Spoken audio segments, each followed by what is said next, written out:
And here's another thing that you see with youth sports. Parents want something more for their kid than the kid wants it for themselves. Or that's so true. They weren't very successful in high school, and they really want their kid to then take what they didn't accomplish and accomplish more, which is great. How is that great?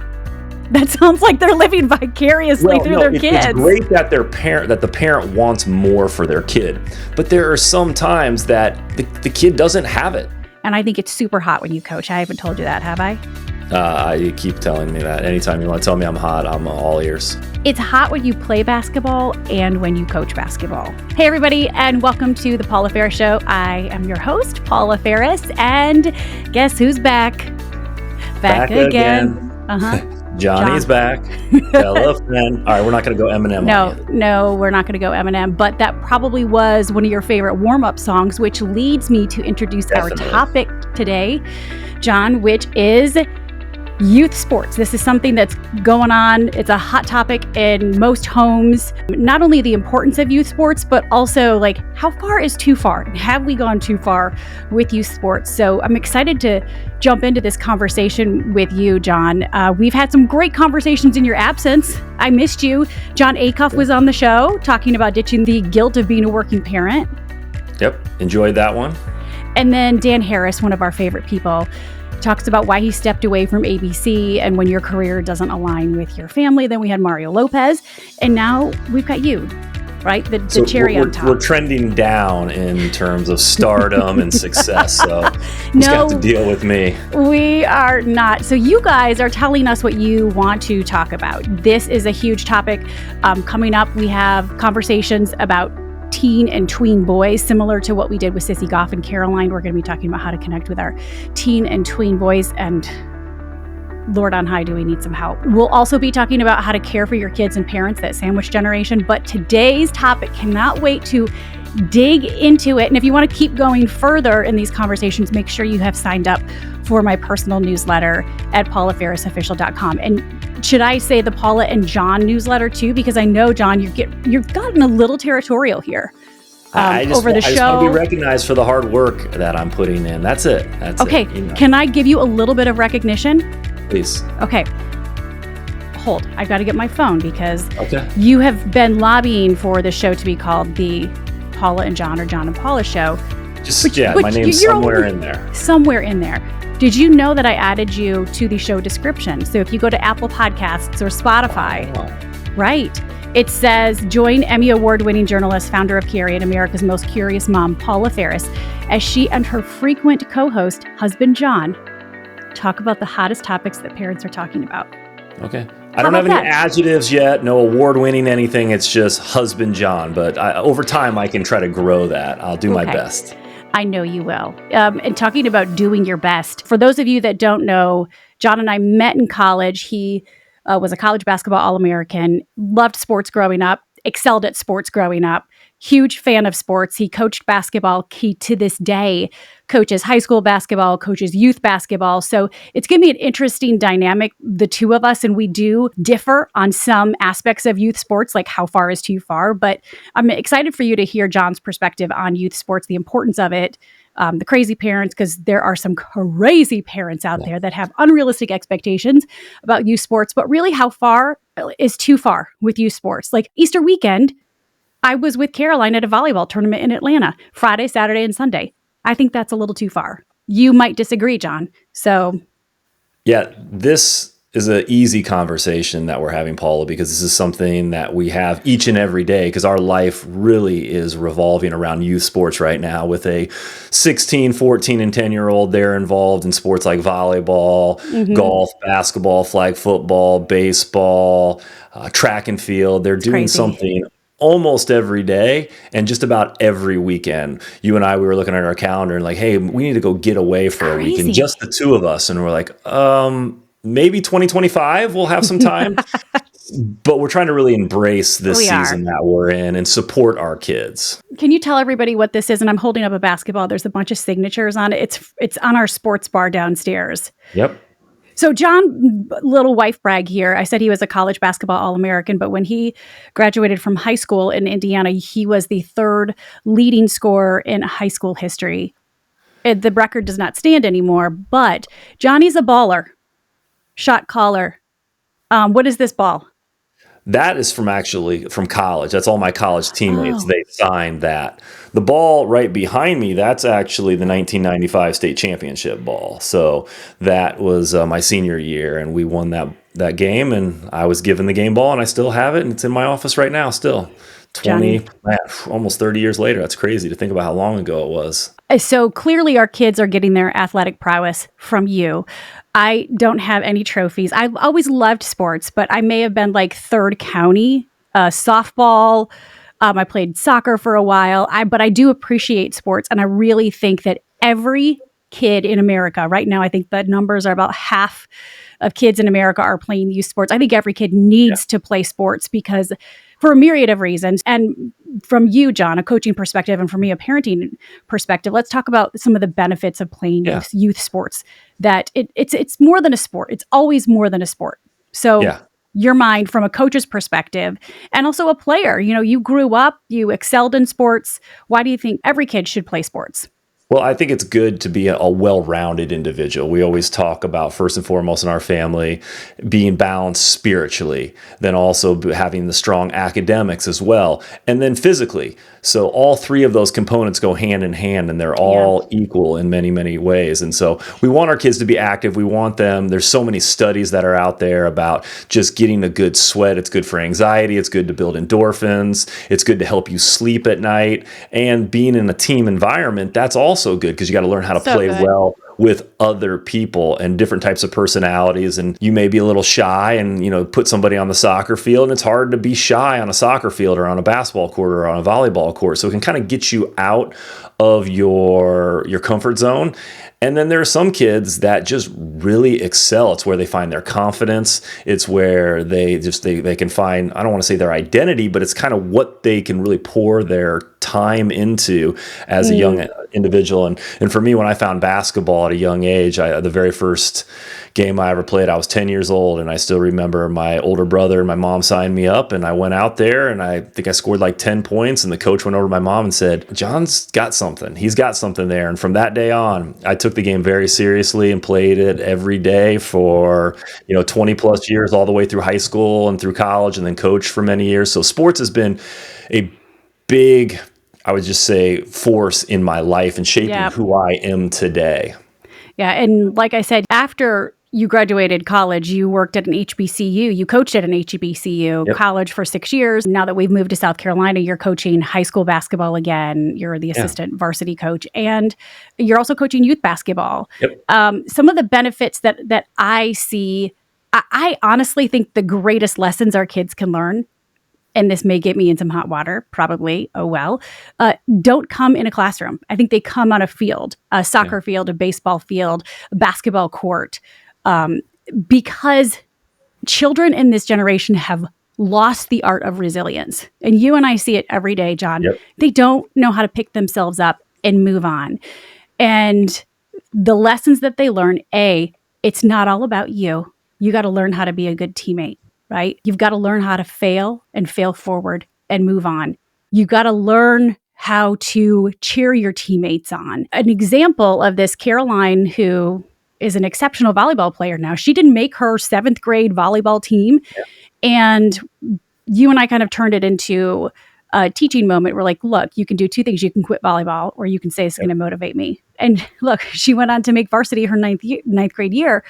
And I love all region her sophomore year. Yeah. And she learned, had, I think so much of her confidence has come from sports, from learning how to be a good teammate, learning life's not all about her. And I want my kids to know that. Like, they're here to serve other people. They're here to cheer their teammate on. And if they're on the bench and they're not cheering their teammate on, they're going to get a talking to afterwards. But I think every kid, they learn so many valuable lessons on the field. And that's why I think as parents, we have to have realistic expectations of what we're getting from youth sports. Do we think they're going to go pro? No. I mean, a lot of parents do. And I think they have unrealistic expectations, or we think they're going to go to college. I want my kids to play sports because I want them to be a better person, and I want them to learn how to fail and pick the pieces up and move on and be resilient, and how to be a good teammate and how to cheer for other people. That's what I want for every Yeah. child and my Yeah. own children. And what it's done in my life, it's built framework, consistency, discipline, doing something each and every day. And when the ball stopped bouncing, that moved on into the business world for me. And I approach my business in commercial real estate now in a very similar way to the way I approach sports. There's certain things that you got to do every day. There's certain things that you maybe don't want to do, but you know that are necessary to help you be successful. And I'm starting to see that in Caroline and in JJ, and we'll see in Landon. We're not quite sure with Landon, but with those two, it has definitely made them more disciplined, Absolutely. more focused, more consistent in life. And those are characteristics that transcend sports, but they are necessary to be successful in life. What are you seeing from a coach's perspective? Again, because you have coached college, you currently coach youth, which is like travel and AAU. And we'll get into all the differentiations in a second. And you've coached high school. What are you looking for? What makes an exceptional athlete? Is it just talent, or are you looking for how they're treating their teammates, their demeanor? Like, what do you want out of an athlete, and what would qualify as an exceptional athlete in your mind? Well, what I'm going to do right now, Paul, is I'm going to look at things in maybe just 3 different buckets. So if you're looking at youth sports, I'm going to look at 3 different buckets. Rec sports, or recreation sports, where anybody can sign up. They get put on a team. Typically, some dad or mom is going to be coaching the team. There is then travel sports, which is a little bit more serious. You're paying to be on a team. You're taking some of the better players from all over who are playing together. And then there's your team, or your middle school or high school. And so they're all 3 differently. And I coach all 3 of those slightly differently, because in rec, a lot of it is just participation. It's have fun. Typically, when they're 7, 8, 9, 10 years old, there's only 2 or 3 of the kids on the team that actually even know the rules of the sport they're playing, or how to be somewhat, competent on the field. And a lot of it is just kind of hurting the other kids and keeping them active. So it's winning and losing. It's not so much about that at that young age. It's about having fun. It's about sharing experiences with your teammates, and then just get better. What I would tell a kid is, can we go get 1% better today? And if it's the game of basketball, can we make a layup a little bit better today? Can we dribble with our offhand a little bit better than we could today? And if we just keep doing that over time, then we're going to have the opportunity to maybe play on a travel team where there's kids are more serious. The 2 or 3 kids that actually know what they're doing on all those rec teams. Now you take 10 or 12 of them and you put them on a team, and now you can coach them a little bit differently. You can give them a little bit more concepts, a little bit more schemes. You can push them a little bit harder because they're actually taking the game a little bit more serious. And what I see with a lot of rec coaches, they have way too high expectations for these kids. And unfortunately, they usually have way too high expectations for their own kids and the way they coach their own kids, and can get a little extreme. This sounds familiar. This sounds familiar a little bit, John. Yeah, we may know some parents who are like that in the community. We may have experienced that, and man, we've heard some horror stories. That's for sure, and I've seen some horror stories. And what I try to stress with youth sports is development. In fact, the shirts that we're wearing, Tempo Sports Academy. I want to pub Shout CJ them out. Davidson, shout them out. Yeah, we got involved with this organization about 4 years ago, and this is one of the youth sports basketball programs that I coach. Our daughter plays on the volleyball team. And when we started a team about 4 years ago, it was a 5th grade team.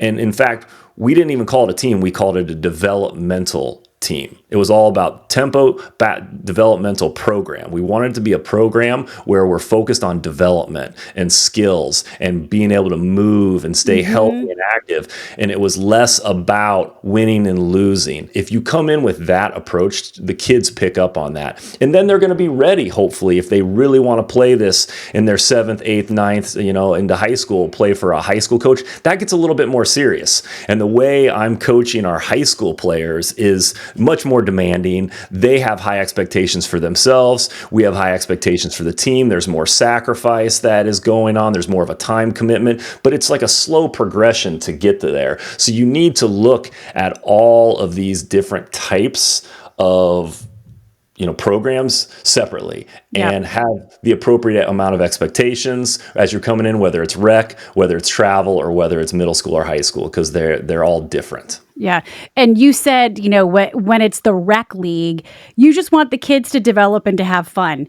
That's not necessarily the motto in club travel programs or AAU, or even high school. Like, yeah, it is about fun, but is it about winning and losing at that point? Like, what's a realistic expectation and a healthy expectation? Because I hear parents all the time, and some of these travel teams, which are really competitive, they're like, well, I just want them to have fun. Should that be the attitude when we're playing at an elite level, or? Well, it depends what the expectation is. And even within travel, there are different levels. There are the elite clubs that are going, and they're not just playing within an hour, they're playing within the entire Southeast, or they're traveling all the way to Vegas or Orlando to play in these big time tournaments against some of the other top athletes across the country. So that's going to be a different expectation. And, Yep. and is getting back to travels and AAU sports, pretty much anybody can put an AAU program together. They don't have to go through any certification. They don't have to have played or coached at any level. In Europe, you have to, if you're going to coach basketball, you have to get a certification. You have to have essentially a license to coach the sport, because we're teaching kids things that maybe we've never done. And here's another thing that you see with youth sports. Parents want something more for their kid than the kid wants it for themselves. Or that's so true. They weren't very successful in high school, and they really want their kid to then take what they didn't accomplish and accomplish more, which is great. How is that great? That sounds like they're living vicariously through their kids. It's great that the parent wants more for their kid, but there are some times that the kid doesn't have it. The kid is not like, if you're going to play basketball and you are unathletic and you're 5'6", it's going to be probably difficult to play at a high school or college level. Not saying that you're not, but you may not have given your child the right genes to be successful. And there's nothing wrong with that. Yeah. But when you expect your kid to be some superstar and it's just not in the cards for them, and they may not even want to do it, you want it more for them. That's where I see the disconnect and the real challenge. And I do want to talk about some of those crazy sports parents, which I've had a couple of my own moments. You've had some moments too. But while we're on the subject of it, living vicariously, it doesn't become fun anymore for these kids. I saw a stat in the USA Today that said 70% of kids quit sports by the age of 13 because they're not having fun anymore. And it's more about the success that their parents wanted or want for the kids. Yeah. And so that's where I think you have to have realistic expectations. Yes, your kid needs to play sports, but what are the expectations? Are you expecting your kid to go pro? Are you expecting your kid to play in college? Or are you just expecting your kid to develop as a human being, to learn, to serve other people, to be a good teammate, to be disciplined, to exercise and be healthier, to build resilience, all of these things that they get out of sports. So I think having clear expectations, like don't burn your kids out. I don't expect our kids to play in college, but I think JJ wants to. And I do honestly think you and I, this might be a little bit of tension, actually a lot of tension. I think you push him a little too much and you want him to get to the next level. You played D2. I think, you sometimes want it more for him than he wants it for himself. But I do see a little bit of shift, and he is now pushing himself a lot harder. But you and I have had a lot of conversations, heated conversations about this, because I'm like, you need to back off a little bit. Right? He wasn't having fun for a while. Interesting that you would say that, Paula, because I went to NCAA.com and I pulled up some statistics about high school athletes transitioning and playing Division I sports. So in baseball, 2.2% of all high school athletes play college at the Division I level. Basketball, it's 1%. Cross country, 1.8%. Football, 2.9%. The best chance you have to play college sports is ice hockey, 4.8%. And that's for men. And for women, it's 8.9%. So if you want your daughter to play Division I sports, have them play ice hockey, because every other sport is 1%, 2% to play. And to get this, then just to go play Division I is one thing. If you want think your child has the ability to play professionally, 1 in 16,000 high school athletes actually attain a professional career in sports. So if you think your child is the 1 out of 16,000, then then you support them, you push them, but the numbers aren't there. No. Most of the time, there is going to be a time where the ball stops bouncing, and that's okay.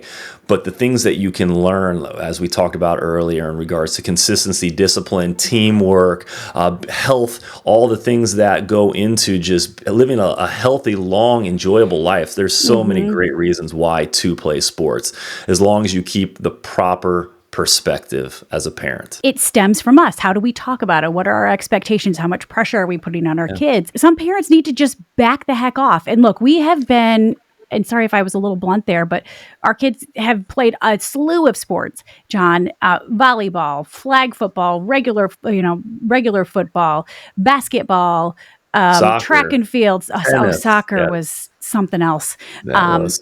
But we have seen some crazy parents, and I've had some moments of unhealth. I yelled at some volleyball girls at a tournament probably about 2 months ago because I don't really want to get into it, but we were in a heated third set match, and they were warming up on a court over right behind our court, and their balls during warm up kept interrupting our play in a really heated third set. And I walked over and I was like, "Contain your balls, please."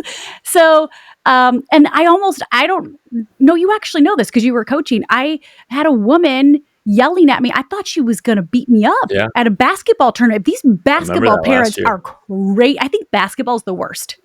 Because every parent thinks that their kid is going to make it. And like you said, 1 in 16,000. I also saw the stat. There's a 0.0296% chance that your child will become a pro athlete. But for whatever reason, basketball parents think their kids are going to go pro. You were coaching, John, so I don't know how much you actually paid attention. My friend Kim was right next to me. And these parents, they were in for a travel tournament. We were all in Charlotte, North Carolina.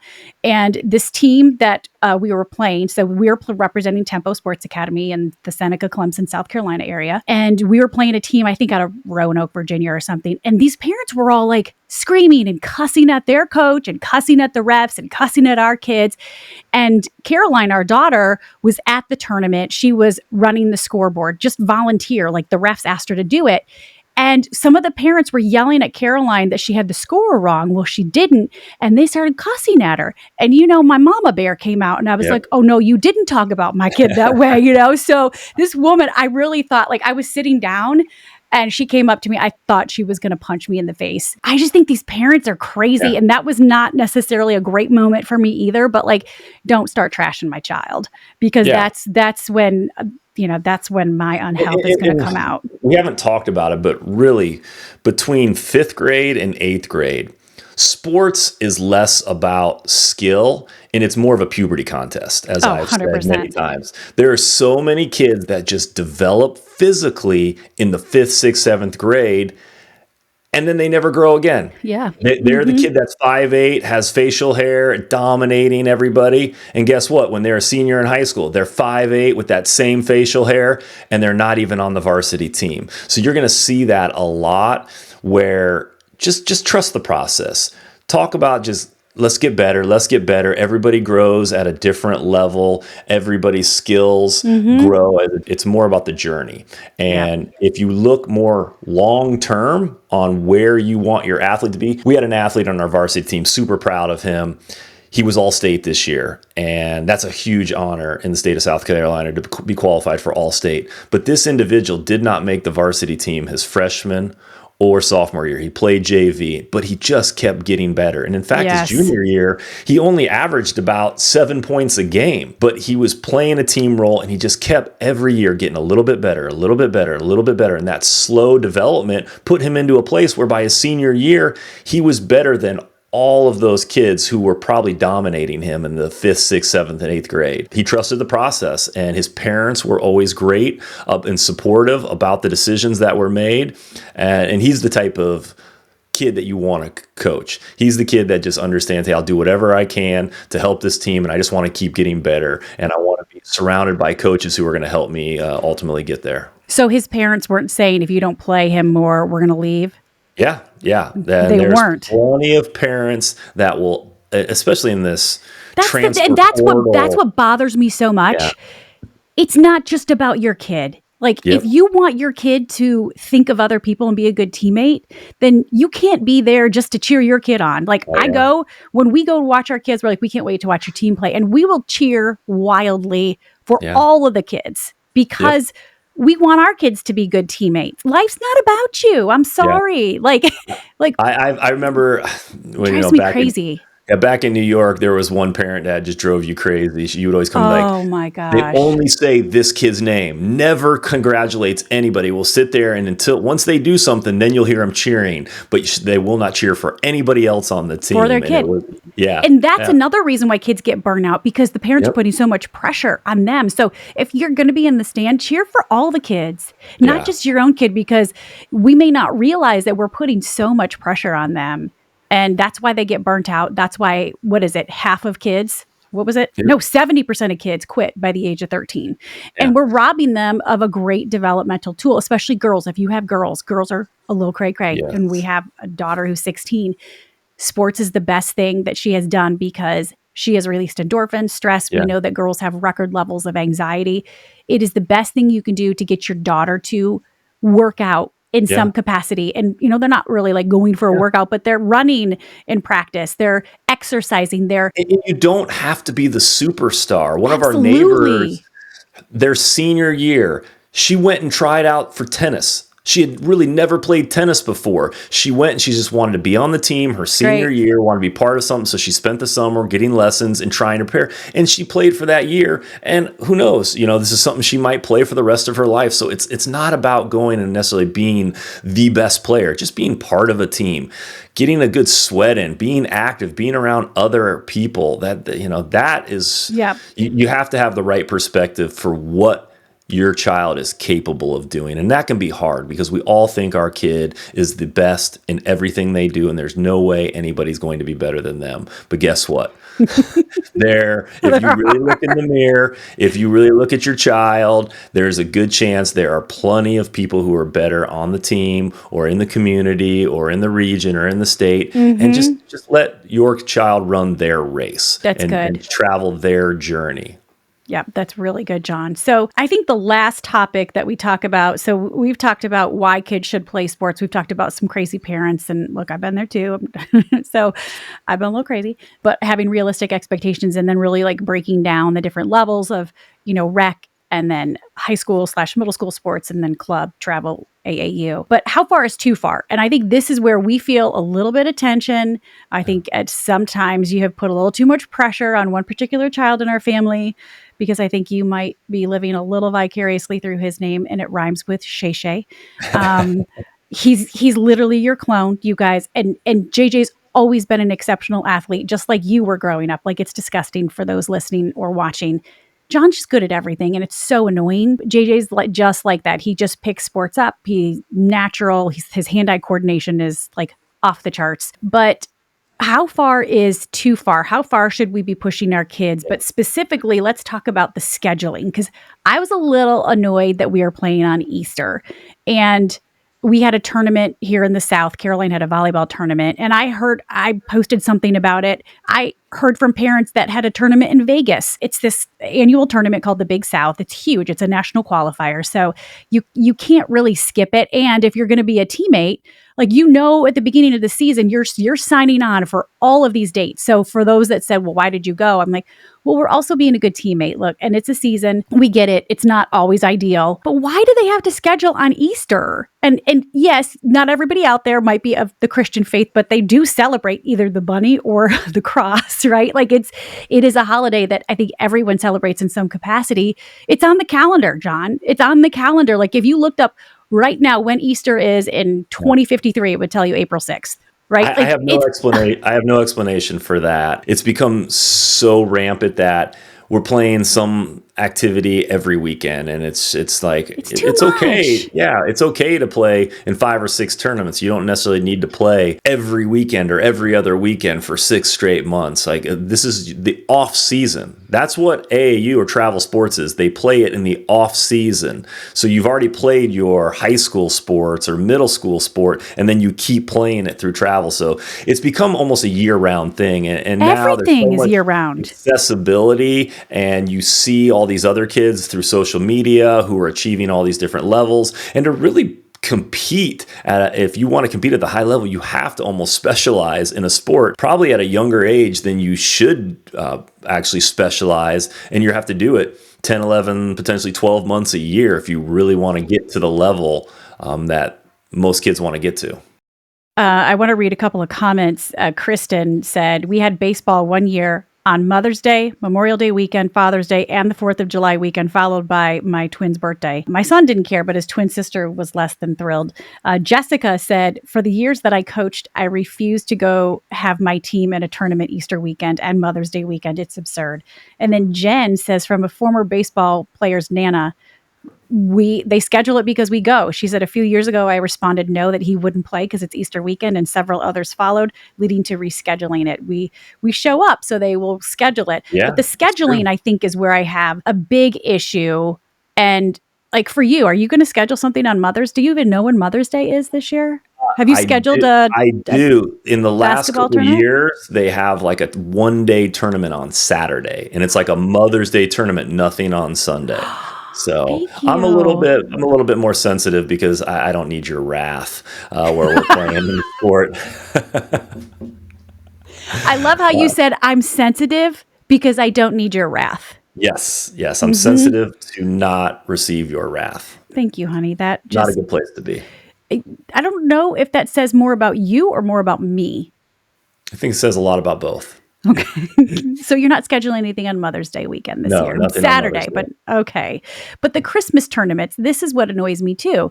Like we have family out of town. These Christmas and Thanksgiving tournaments, they're like they go up until like Christmas Eve or Thanksgiving Eve, and it kind of hijacks your holiday. It can, because there's only so many dates you can fit in to get your however many games you got to get in within a season. And so sometimes, you see it in college and even in the pros, it's now become a thing. You see everybody looks forward to Thanksgiving Day and Christmas Day. There's NFL. There's, That's different though. You're getting paid for that. You're getting paid for that. You're seeing sports being played on these holidays. So that just trickles down to, if it's okay and I want to be a professional athlete someday, we can do it in college, we can do it in high school, we can do it in youth sports. So you are seeing it modeled at the professional level, and even at the college level, they're playing on Thanksgiving, they're playing on Christmas. So it has started to trickle down because it has become the most important thing, is the game, and not necessarily, what is it taking away from. But I do think there has to be some boundaries. So we had fall break this year. We live in South Carolina in the South, and they've wanted to have more breaks throughout the year and a shorter summer. So this past year we had a fall break for the very first time. We booked a vacation because you coach, John, literally year round, which hijacks our entire family vacation schedule. So I'm like, yes, we can go away during fall break. Well, then we find out, yes, they have off school, but they don't have off sports. They had games and practice. And I was so annoyed. There's got to be a balance here where you're also stealing away precious family time. Now, conversely, we do get to spend a lot of great family time together when we're going to these tournaments. Like Caroline and I have some of our best times. You and JJ, Landon is just along for the ride most of the time.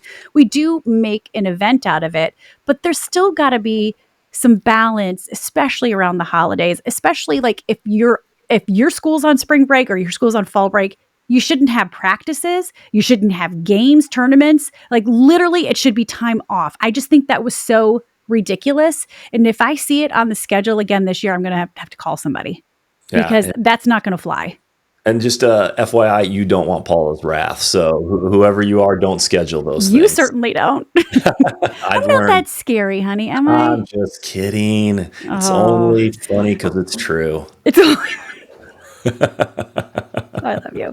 Okay, so please don't get upset by this, but I got really annoyed. We went on spring break this year for 5 days, and we got back. JJ's also he's playing basketball and golf. And you're like, yeah, we're not going to go on spring break next year because he's like, you guys can go, but JJ needs to stay back here and work on his game. John, I'm sorry. That's not healthy. Were you joking? Because I was partially joking, but that was also words coming from our son. That wasn't from me. Okay, but if it's coming from him, he's probably feeling it from you. And you do need to rest your body. Yes. Oh, And I like you agree. said, everything's year round. Yes, it was supposed to be high school sports were like 6 months, but now like the fall sports, they start practices in the spring. Like these kids need a break, a mental break. Yeah. And that's where I get a little frustrated with you. You're an incredible athlete, and our kids are so lucky to have you. And I think it's super hot when you coach. I haven't told you that, have I? You keep telling me that. Anytime you want to tell me I'm hot, I'm all ears. It's hot when you play basketball and when you coach basketball. I do think one struggle that we have is like pushing our kids too far, or what is too far. And I think we have a different line there. So how do we work through that? What I would say, Paula, is I want to foster what our kids want and what they Yeah. need. And the way I support Caroline is different than the way I support JJ, and the way That's I true. support Lan is differently, because I see different things in them, and there's different requests that are being made from them. And so I want to like, hey, if I can push you, I'm going to keep pushing you because that's what you want me to do. If you don't want me to push you, I'm not going to push you. And if you can see that, it's different with each one of our kids, Paula. Yeah, It's that's not. true. It is. And it's because I sense certain things. When somebody wants to be coached, I want to coach them. If they don't want me to coach them, I'm not going to coach. I'm not going to waste my breath on that. And I'm not just saying that with my kids, but with some of the kids that I work with. You know, Yeah. kids that are on our team, some kids they just want to do what they do, and they don't really want to be told how to do it. And hey, that's fine. I'm not going to force coaching, but you're probably not going to play on our team. Yeah. No, I get that though. But I one thing I've always appreciated about your coaching style and how you coach, not just our kids, but like other kids and other families too, is you're pretty forthright and transparent, like Yeah. about everything. I think that's And only fair. yeah, you're right. Are you still going to talk to me after this? Of course. You sure? Yeah. Do you This is need a a fun hug? conversation. We have this conversation 100 times, so this isn't anything Yeah. thing we haven't said. We just are now recording it and putting it on a podcast for the world to hear. Most importantly, like we're in agreement that our kids need to be active and Yes. they need to learn the lessons that sports is going to teach them. What did we do before this podcast? We went We for worked out. We went for, well, We went for a nice we walk. went- I worked out. I lifted weights. You and I went for a vigorous walk. So vigorous you can count walk. yours is working out or not. It's up to you. I do love looking at your signed basketballs throughout the house. There you go. And I've got to make you a scrapbook or something from all of your paraphernalia growing up, all the newspaper clippings and Scrapbook, everything. that is so 1997. I love it. Yeah. I promise you, that's in the works. I promise you, Yeah. honey. You're great. I love you. So, John, I'm so glad we had this conversation. Don't be a stranger. You need to come back soon because you are in my show description as a frequent co-host. You're not going to be here next week when we talk about what to do when we're caring for our kids and our parents, that sandwich generation, or just caregiving in general. But it's something that you have felt with my mom being sick and my dad passing away. And this is something that has affected our family, especially you. And I have to say, like, I just got back from spending a week. You are a great partner and supporting me, supporting our family, just letting me go be with my mom. And, just don't worry about it, Paul. I got it all taken care of. But it's a new level of, and I don't want to call it a burden because it's an honor to serve your parents. But it is a stressor, and it is a strain, and it's hard to juggle. We dealt with in our 20s, but it's now we're in that season where our parents are getting older, and it's just it's a part of life, and we're trying to embrace it. Well, I'm excited for everybody to hear that conversation next week, and then coming up, we have a 2-parter about how to connect with our tween and teen boys, and it is fascinating. One of the most fascinating aspects that came from that conversation, John, with David Thomas, who is a counselor. He said that the collective IQ of boys, in fact, it goes down when you get more than one of them in the room. When they gather together, the collective IQ goes down. I had so many moments that my boys make a lot more sense now after having this conversation. And you actually did that apply to fathers? Did their IQ go down as well when you got together with other fathers? When dads get together with dads. Yeah, when dads get together, I think our IQ definitely goes down as well. So it's just kind of a gender thing. It kind of is, but I love you guys. Hey, John, it's been great. Thanks for talking about it. And everybody listening, make sure you send us a DM. What do you guys want us to talk about? Yeah. Because that's what we're here for. my co-host and I, my It frequent was a fun co-host and I. topic. Thanks, Paula, for having me. Okay, I love you. Thanks Love for you. listening and watching, everybody. Bye. I know you guys thought you were done with me, but not quite yet. I have one more thing to tell you about. If you're watching on YouTube or you're listening on your favorite podcast platform, don't forget to subscribe to the show. I don't want you to miss a single beat or a single conversation.